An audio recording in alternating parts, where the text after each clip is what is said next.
What is up, guys? It's the Sound Alchemist here with Gersh 1. And guess what? We're answering questions again. You know why? Because this is for the greater. This is a video series where we answer the questions left by you, the viewer. If you have a question for us, comment down below. Put question in front of your question because we get to those questions first. I feel like I'm barely waking up.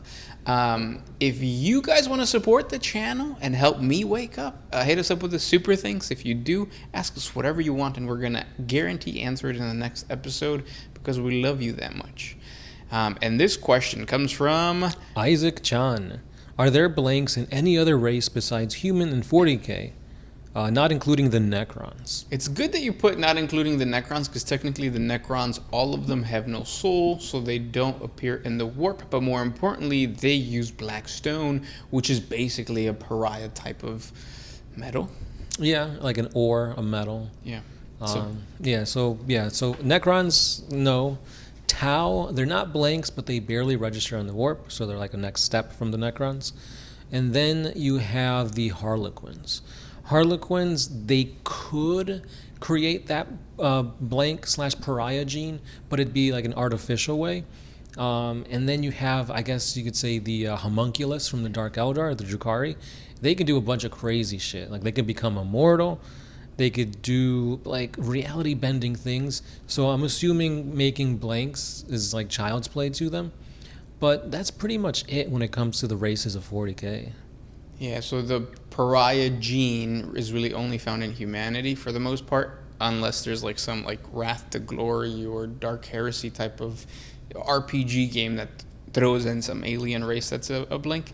But yeah, for their big races, humanity's the only one. Yeah, and so like the main thing is that of the Sisters of Silence, but let's not forget you have the Assassins.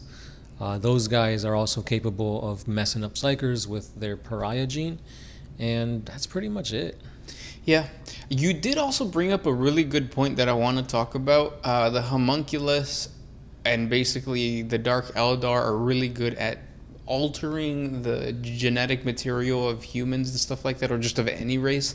And it's really cool that when you dig into the long history of 40k, or the deep history of 40k, you find that the old ones created the Eldar, and the Eldar are almost like they adopted basically everything that the old ones created, the webway, and like even genetic manipulation. So I'm like, my wheels are turning now in my head, and I'm starting to think, what if the Eldar created humanity? Because for the longest time, I think they said that the old ones created the humanoid, or humans. Mm-hmm. But why is there such a big gap between the other psychically powerful races that the old ones created and humanity? What if the Eldar actually created humans as a way to kind of like bring balance to the world? To the Force. To the Force after Slaanesh was born. So I wonder if Games Workshop is ever going to do anything like that. But those are just theories being thrown out there. That's the cool and fun part about the lore, right? Yeah, and like humanity wasn't born psychers, at least not until much later in their, I was going to say lifespan, but in their future? Yeah, like, but at the same time, the shaman existed. Oh, that's right. And that's how they created the Emperor. Yeah, so the Navigator epidemic, or whatever it's called, sure, that happened during the Age of Strife, mm-hmm. But like, I wonder if the shaman were somehow manipulated by the Eldar. Yeah, interesting things to ponder. Yeah. Next question comes from Brian B. Are we ever going to get a Gersh 2? So no, I mean I'm searching for that Gershette to create a Gersh 2. So if you want to slip into my DMs, Instagram, we don't have a Facebook anymore, or YouTube, the slots are open, ladies. Yeah. We'll end it with that. Next question comes from Bloodwork. Since you guys seem to enjoy the lore just as much, if not more, than you do the game itself, ever tried the RPG Wrath and Glory? We just talked about that. Yeah. So right now we're currently playing a mash of D&D and 40k. Because Wrath and Glory, when you look at it, it doesn't make sense. Why would you create a D&D RPG on Warhammer 40k where it's theater of the mind? It's stupid. You have the minis right there. God, and you know what sucks is that I've seen gameplay, or like we have what it's called, right? Gameplay or whatever. Yeah. of Wrath and Glory. The setting looks amazing. The actors are awesome. But there's no minis. Like, what's the point? It's so fucking It's so frustrating. easy to kit bash and create your own Space Marine or Astra Militarum member. Like, it boggles my mind why you wouldn't do that. Yeah, because like with the campaign that we're running with Docile Creature, because Docile Creature is the DM, we got to create our own characters, and it's so much fun to kit bash and basically build only one model within 40K, because we're used to like painting 20 boys or whatever, and now we can only focus on one thing. I did a Dark Mechanicus Tech Priest. I forget what they're called, but he has like tentacle, instead of limbs, he has like a giant tentacle serpent type of thing. And yeah, he's pretty badass. Yeah, I'm playing a Lord Discordant, but without the mount, so it's basically a Warpsmith. But he's looking for his mount. Yeah, so just thinking about what I can create to make a mount is like really cool, and knowing that like that's also in the hands of Docile Creature, I'm excited to see what happens. Yeah, Games Workshop. Well, I think Games Workshop kind of just gave the rights to Wrath and Glory, and maybe that's why Wrath and Glory didn't create models, because it's like, well, we don't want you to step on our turf. Right, which that could be like almost like a Warcry thing, where it's like they sell individual models for Wrath and Glory, maybe even pre-painted stuff, kind of like you see with like D&D minis and stuff like that. Yeah, but who knows? Back in the day, there used to be Inquisitor 94, I think it was called, or something like that. Those like kit bashes on Instagram and Facebook, and those Facebook groups that create those kind of Inquisitor style models look so freaking badass.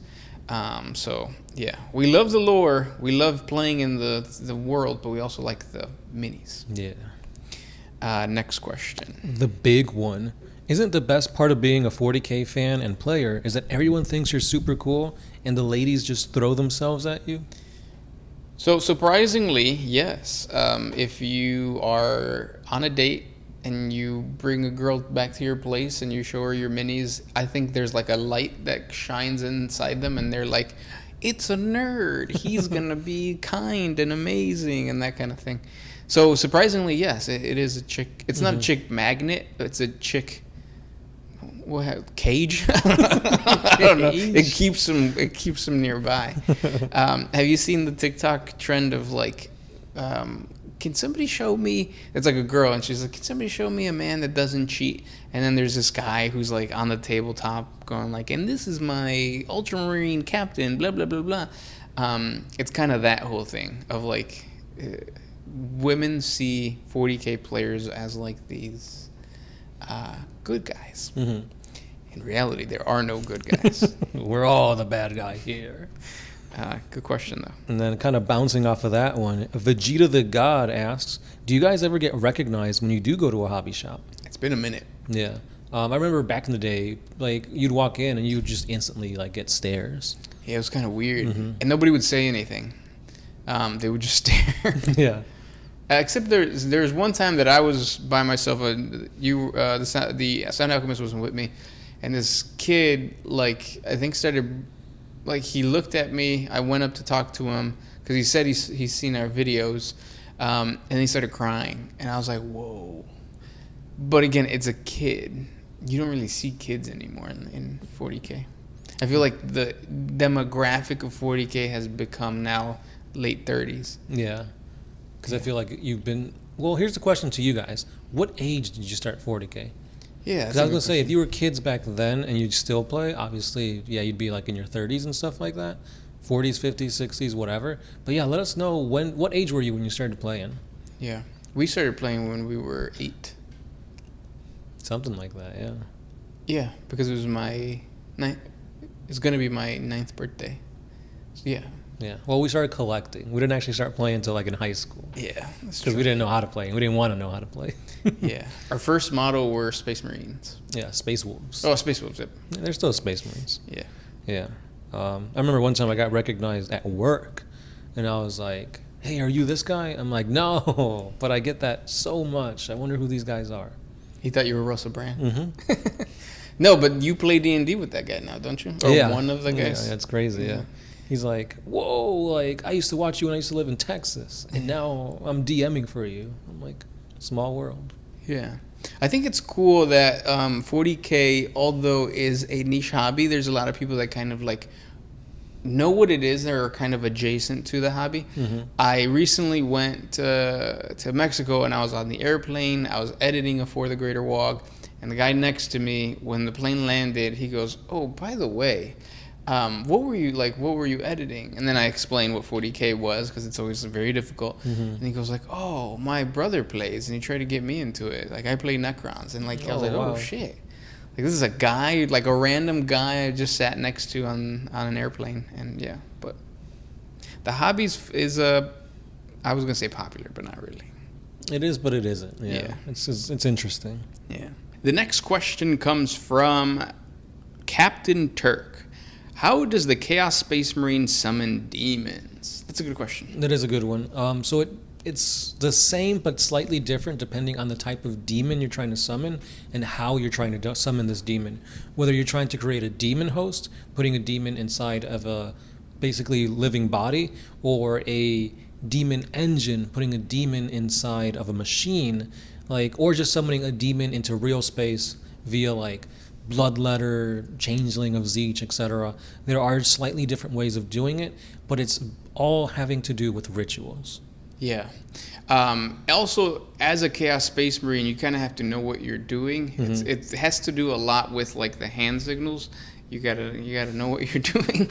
I think you could break it down in the way of first, find a location with a thin veil between the immaterium and the material. The real reality.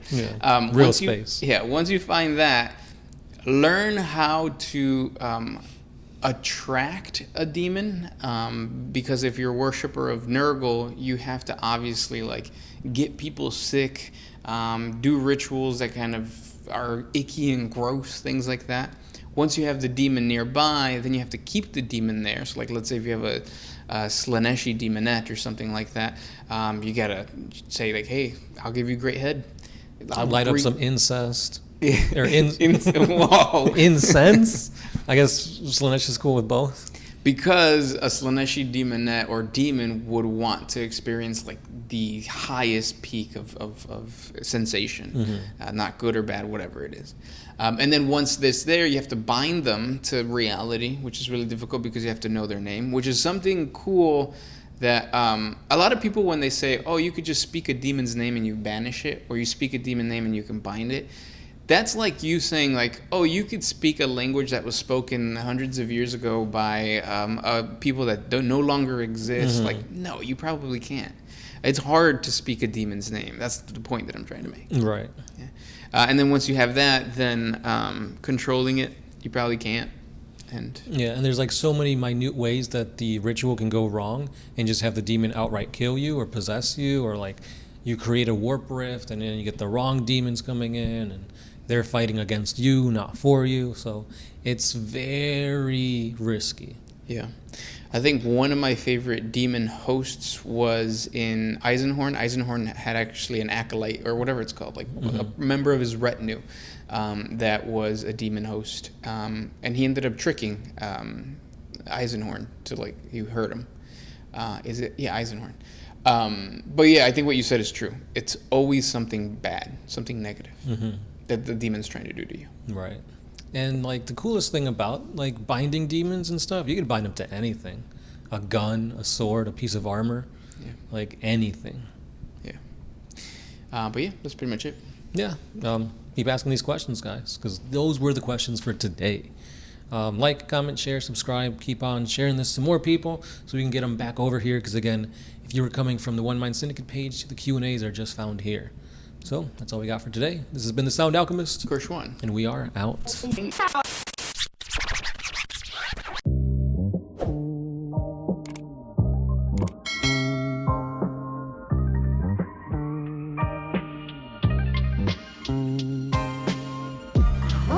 used to put my freedom first in any situation.